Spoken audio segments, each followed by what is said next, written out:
And as things often do, these times spiraled, and it was terrifying, the prospect of what that might actually turn into. When that realization dawned on me, it really, really put the fear of God in me. You know, my head just started to do somersaults.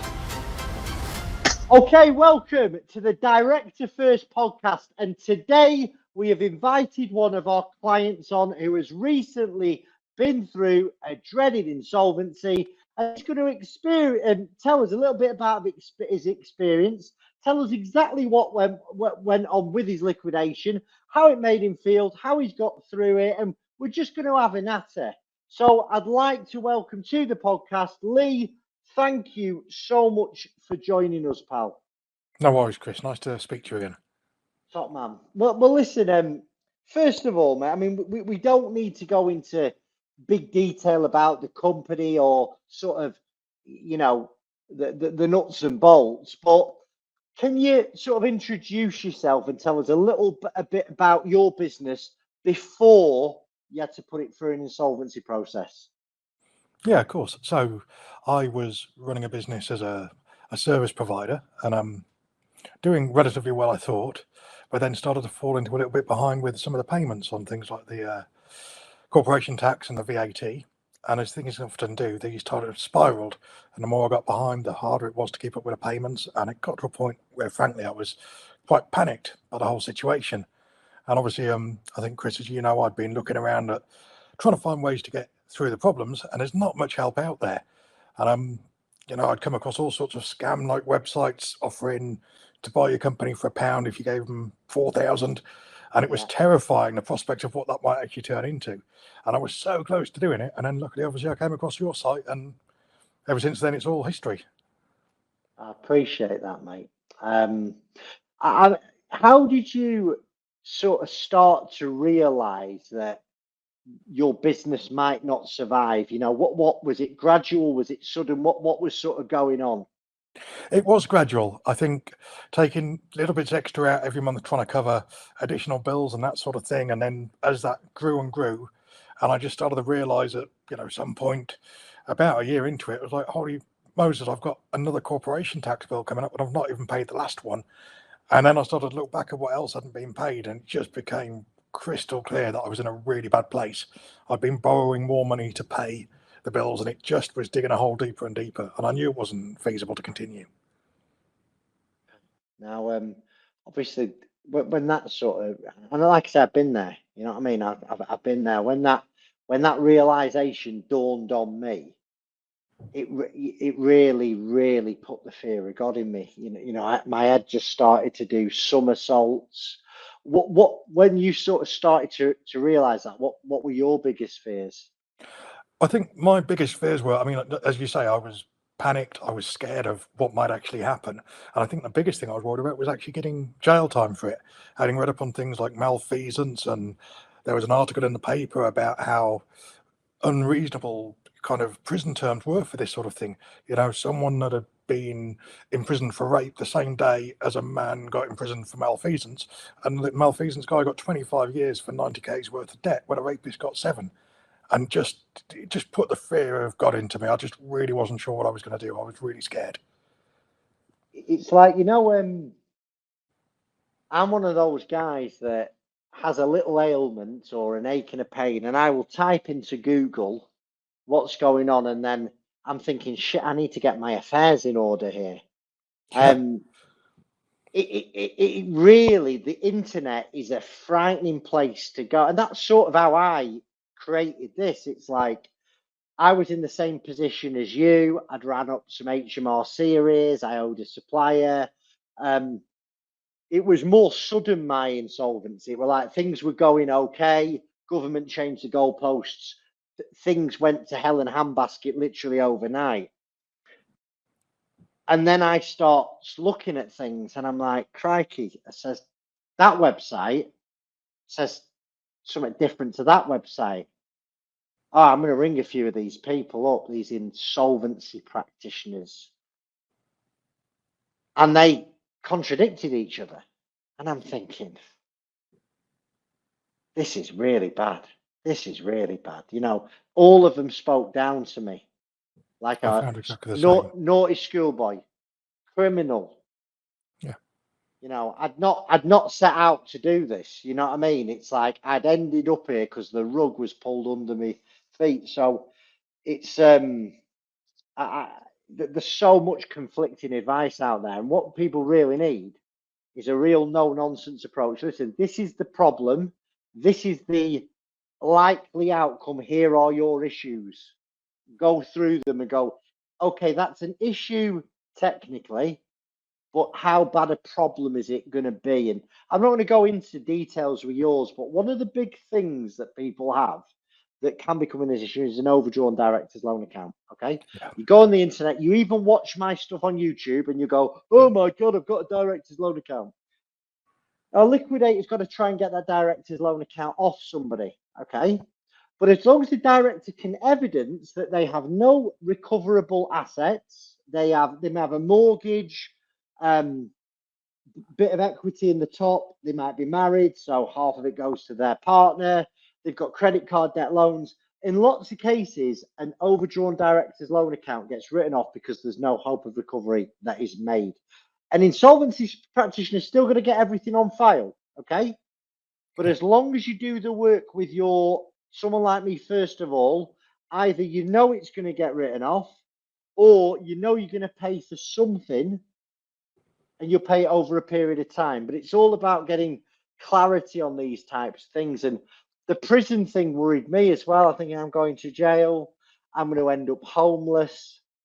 They've caught, and that was it. It's like they've caught me out. And I'm thinking, I've not done anything wrong here, but my head's thinking, oh my God, but what if someone looks at under the hood?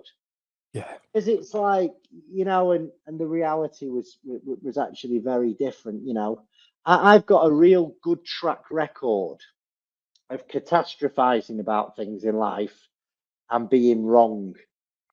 I do not have a good record of predicting the future when it comes to my own life. You know, I catastrophize and, you know, and that's why I've got to share stuff. You know, I've got to like talk to people about how I'm thinking. I totally sympathise. My I think, thinking is bonkers at times. yeah, and I think that was then going back to what you were saying as well. I was catastrophizing, and then every time I tried to phone one of these insolvency practitioners, the first thing they were saying was, "Well, how much money have you got?" You know, they wanted money before they'd even talked to you, and that was, I just felt pushed from pillar to post. And like you say, when you weren't being pushed, you were treated like some kind of criminal and made to believe that unless you did something with them right now and gave them money right now, it was all going to go to hell. And it was just terrifying. Yeah. I said, it's so nice to have, finding you where you were able to just put all of those worries aside. It was incredible. Just one conversation. It just changed my life that day. Listen, mate, I appreciate it. What we'll do is we will give anyone a bit of time. Yeah. We will. You know, it's like even people who can't afford office, because ultimately someone's going to go into liquidation, they're going to have to pay. They've got to pay liquidators' fees. Yeah. But we get it. Some people can't, or some people can't right now. And it's like, you know, we had a really, really sad case a couple of years ago where a director took his life. And, you know, at the end of that, I thought, fucking hell, man. Like we can really make a difference to people. You know, we'll give anybody a little bit of time, more time than most people out there, you know, and we're upfront with people. Listen, if you got no money, you got no money. Yeah. Get prepared to get wound up, you know, but yeah, people have got to be, they're vulnerable in this situation. And I think they make bad decisions because they'll speak to one insolvency practitioner, sort of go in the confession box, so to speak, spill everything, and then they'll go, oh, I'm not going to speak to anyone else. Yeah, completely. I tell people, go and speak to someone else. Get more. Don't take my word for this. Go and get another set of eyes on it. It's a really, really big decision. And then go and make sure, just do your due diligence. It is such a big decision, insolvency. It's like, there's not many firms that actively ask for reviews. No one does interviews like this. And the skeptic in me thinks the reason they don't do it is most directors get told one thing and something else happens down the line. So I think that's the thing for me. So you were honest with me from the get-go. You said it was going to be hard, but we'll be able to work through it. And everything happened exactly as you told me.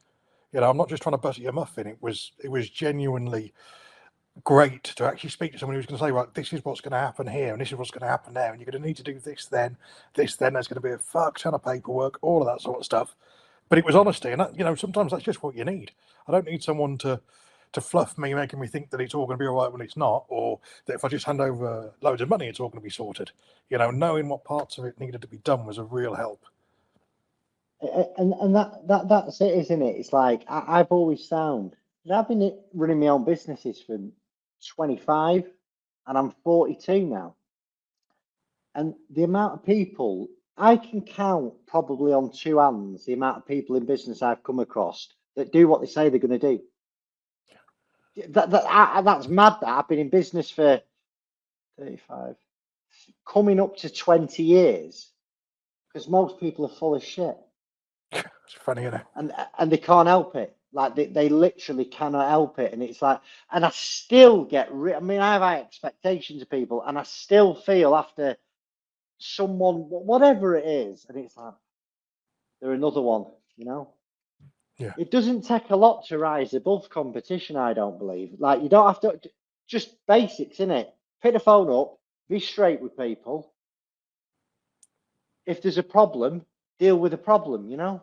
Yeah, put your hand up when it's wrong, make it work, don't overcharge. It's not complex. Yeah. Where did you find out about me? Where did I come across you? I was Googling for ages, and oddly enough, it wasn't there. It was YouTube where you turned up in the end. And oddly, again, I was not even looking for you at that point in time. I was looking for something else, but you appeared in a sidebar. I was like, You well, was looking for handsome bold chaps with a good tasting specs. that's what it was. Yeah, and you turned up in a sidebar, and I was, that sounds exactly what I'm looking for. And I clicked on it, and you know, at first I was a little bit taken aback because you're quite a character. But then I looked and followed it through and got to the other videos and started watching some of the videos, and it was all making sense. You know, it still took me another day or two before I reached out, because I was just trying to figure out whether it was real or not, you know, or just another scam. You know, and then I tried to look at your Trustpilot reviews and saw that you got loads and they were all really good. And that always makes you nervous. You know, you need to have some bad reviews sometimes, otherwise it's all codswallop, isn't it? But yours were all perfect. So I was like, no, okay. But like I said, I gave you a ring and it was all clear after that. But It's like, oh, sorry, mate, I interrupted.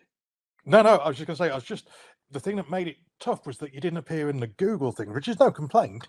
I just wish you were easier to find for everybody else. Again, it sounds like I'm buttering your muffin, but I'm not. No, Google's hard work to get to. So I'll share with before I launched this in January, I was actually the founder of First Business Rescue, and I launched that in 2019 in December. Party company with the other partners in there, and one of the biggest challenges I've had this year is actually Google, because in the past, like I've written content for Google for years and years. Like their website is up there naturally now, and like, you know, we'd spend 15 grand a month on AdWords, and we had a real good Google AdWord account.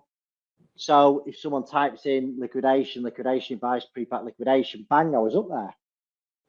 So I spoke to my mate who ran my AdWords at the time, and I've said, listen, parting ways. Obviously, I'm going to need a brand new site. Going to need, need to run AdWords again. And I've said, how long is it going to take us to get back up and running? And he said, a month. Now I'm in October now, right? Yeah. My Google AdWords is just about starting to wash its mouth, because I had all that data. I had like hundreds of thousands of pounds of money we'd spent with Google, so Google knew who to show the adverts to. Started a brand new account. So anyone who's watching this and you're on AdWords and you're thinking about setting a new business up, try and keep hold of that account, because I've done my brains in this year on Google, and that's why you couldn't find me. You know. Yeah. What I like, though, listen, I think, because Google AdWords, right, I'm paying to be there, right? I'm always a bit skeptical about adverts, because it's like, you know, anyone, Facebook, Insta, YouTube, you can put your advert in front of anybody. It doesn't really say a lot, does it? It just says, that they can pay to be there. So that's why I do all that stuff like this, the additional content, the TikToks, the LinkedIn posts, because hopefully someone with liquidation, they're not just going to respond to an advert and go, he's all right. They're going to go, who is this funny looking bald chap? What actually does he do? Where does he come from? And his house search. You know, I want to know people's shoe size before I spend money with them, you know? Yeah. What one of the things, you know, that I want to ask everybody, and it is, you know, it's just to get your view on it. What made you work with us? You know, what was it that sort of made you decide to put your faith in us? From the get-go, you were providing information. So everywhere else that I'd spoken to, nothing was given free of charge. I didn't want to start throwing money I already didn't have at starting a process. I had no idea how it was going to work or what was going to happen. You know, the fact you've got a YouTube channel and I could already see videos and I could, you know, you were already stating some of the bits and pieces in that mattered. So watching a few videos helped. And then after having spoken to you, which you didn't even charge for, of course, you know, telling me what I needed to do, that half an hour was fantastic. And of course, after all of that, why would I want to give my money to anybody else that hadn't been helpful at all? It was dead easy to make you as a choice. And it's It's a as simple as sneaky that. business model, isn't it? You think Yeah. people would take some advice there and go, you know what, give a little bit away. Who did you work with in our team then? Who else got involved? Who was like your case manager? Who collected all the bits and pieces? So Emily was part of it. Emily Goodhue, she was fantastic, Yeah, really, really helpful. brilliant. Lovely lady, really chatty, really cheerful, really helped with everything. Emily, sorry, not Emily, Molly Monks from Parker Walsh. Parker Walsh. Stephen Gregory from Parker Walsh was brilliant. You know, working with a pair of them. Obviously yourself. And there was another lady, Susie, but I forgot her second name, Susie from Parker Walsh. But okay, so you've been handled by the full team. Oh, there we go. See, I count myself lucky. People who watch this, right?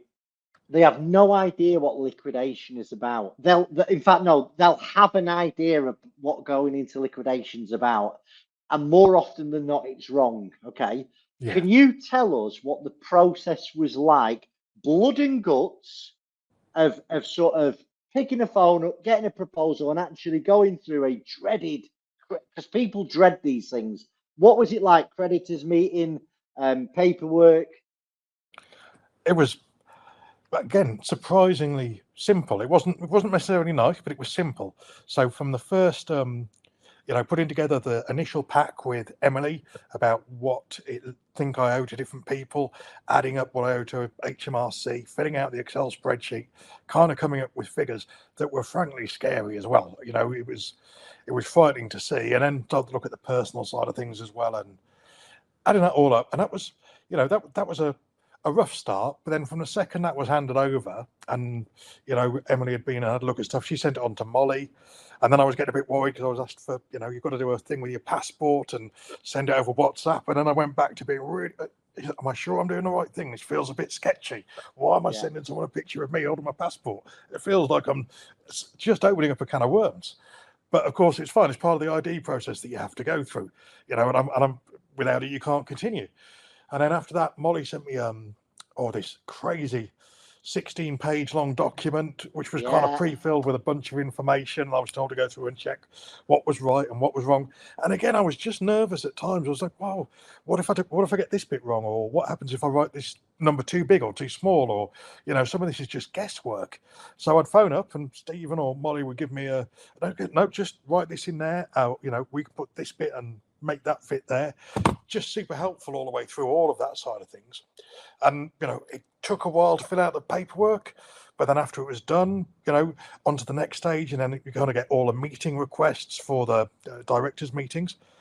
Dead easy, really simple. Just quick call, show yourself in front of the camera, do the meeting, and sign the paperwork. It's all just done.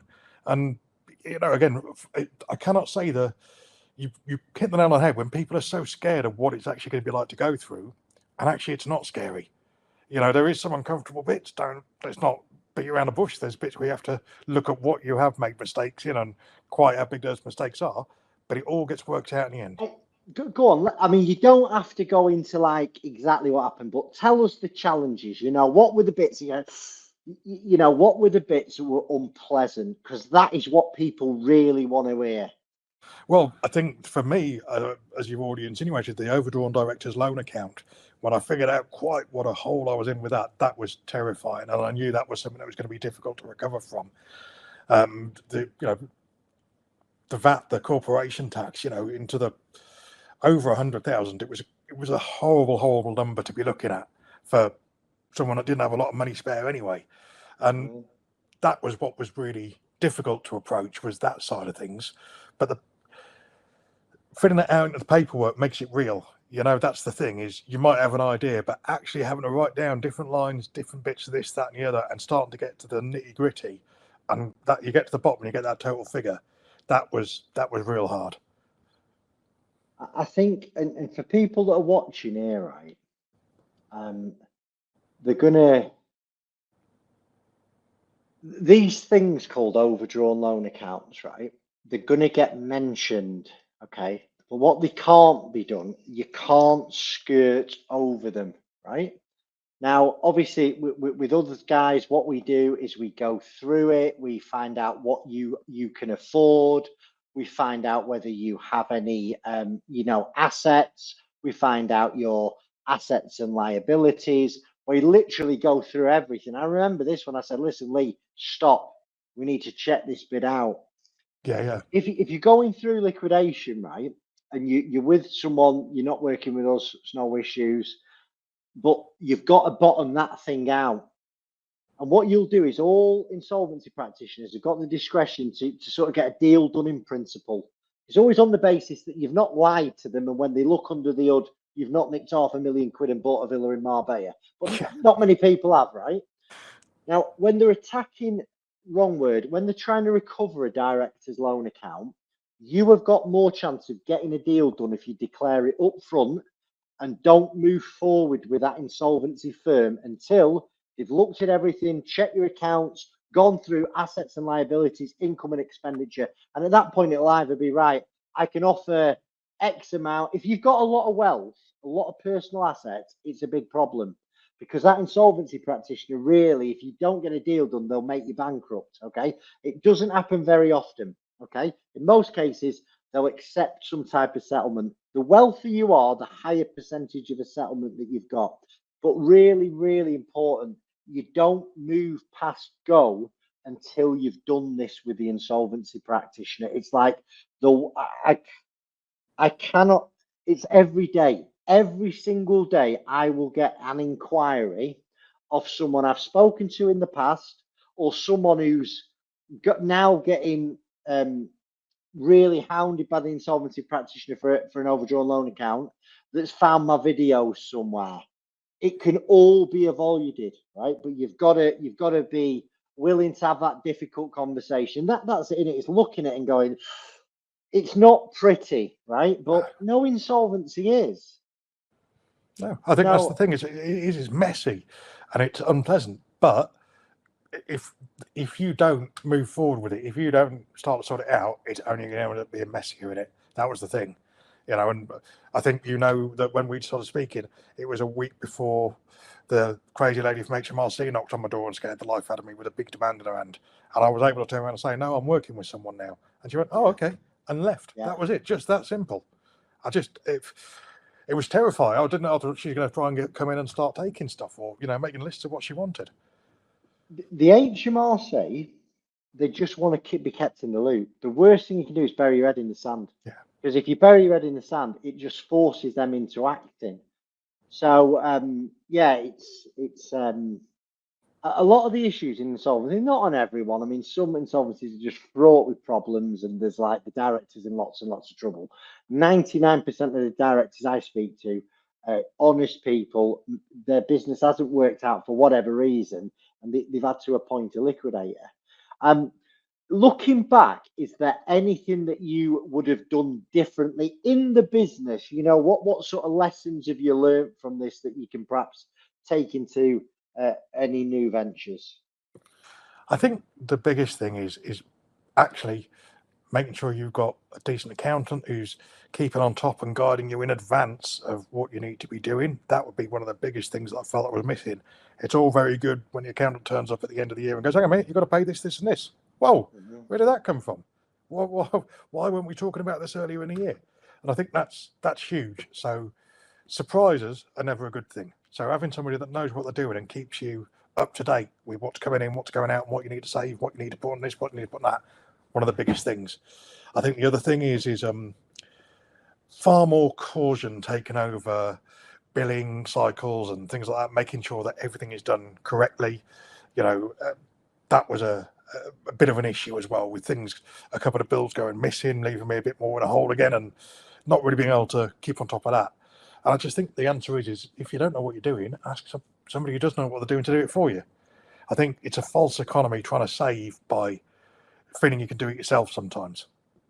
Yeah, especially with things. I mean, I know what I'm naturally good at. I know what I'm naturally bad at. And like I say, getting an accountant, you've got to make use of them and really asking for management information, whether you get that on Xero, QuickBooks, Sage, whatever you use. But a profit and loss on a monthly basis will tell you where your business is at. Yeah. Basic things I would say to people is like, when an invoice comes in, if it's £1,000 plus VAT, put the VAT away. Put it in a separate account. Save 15% of the £1,000 for your corporation tax. So out of that 1,200 quid, you've got 850 quid in that business that the business can play around with. Yeah. But I've learned this the hard way, like most of us, you know what I mean? But hopefully these podcasts are about, instead of you making the same mistakes that we've made, you can learn from them, Completely. It's what type of advice would you give to other business owners who might be facing a similar situation to you? Robbing to Peter to pay Paul, too much month at the end of the money. What would you say to them? I think it sounds blindingly obvious, but do something about it. Get on a move. Don't borrow more money to get yourself out of it, because that's just going to fall apart. So understand that it's already going wrong, and then make movements to try and get assistance with putting it right. And I think the sooner the better. The longer you leave it, the more it costs you. The more it costs you mentally as well. Yeah, Literally, completely. the sooner you pick the phone up, and it's not just that there are loads of firms out there that will help you, that are really good firms. You've got to find one of them. Just pick the phone, pick up the phone to a few. Here's my problem. What are your options? Shut up and let them talk to you and tell you what they can do for you. One of the things that I do like to sort of wrap up and conclude with is, now, how do you feel now that the process is behind you, Lee? Look, I can't tell you. I mean, I think you must have remembered what I looked like when you first spoke to me. Yeah, I'm a bit greyer, but I'm just. At least you've kept that air, mate. Yeah, I was going slowly, but so relaxed. It was such a relief to work through it, and finally get the paperwork saying it's all done, and just such a huge weight off of my shoulders. And especially, I think, as it was something I was trying to shoulder myself, and it was difficult not getting familial assistance. There was shame attached to it. I thought I was failing the family, all of these things. I think the important thing is, don't ever be scared of this stuff. You've got to move forward and use the help you got, and it'll just make it so much easier and so much better and so much more relief the sooner it's done. If you just hold on to it, it just gets worse and worse. Listen, I liken it to toothache. Yeah. You get that? I don't want to go to the dentist. I don't like them. Okay. But it never got better. It gets worse and worse and worse. Before you know it, you are up all night in absolute agony, and you've got somebody ripping that tooth out. You've got to take action early. Listen, thank you for sharing your story. I really appreciate how brave you've been. I really appreciate you putting your faith in me. Have you got any final words for our viewers, Lee? I don't think so. Everything we've already said. Don't ignore it. Speak to Chris. He'll make it all go away. He's really good. Listen, thank you for joining us. I wish you all the best, Lee. You've been an absolute pleasure to deal with. God bless you, mate. Thanks, Chris. Thanks to you all. Take care. Bye bye. Bye bye.